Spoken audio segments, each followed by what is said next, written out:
Forces. There are so many all around you, but all the forces you experience come from the four fundamental forces. Gravity is the most prominent in our everyday life. Gravity is an attractive force which exists between any two objects with mass. The force increases with mass but decreases with distance. The electromagnetic force works the same way, but attracts oppositely charged particles instead of masses. But the electromagnetic force is 10 to the 36 times as strong as gravity. So why doesn't the electromagnetic force dominate the universe much more than gravity?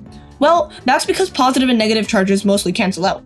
We still experience electromagnetic force though, as it is responsible for light and chemistry. So how are protons held together in an atom's nucleus if positive charges repel? Introducing the strong force, which keeps protons and neutrons held together in the nucleus. It is 100 times stronger than electromagnetic force, but its range is only around the size of a proton, after which it disappears. But it is so strong that overcoming it is what makes atomic bombs.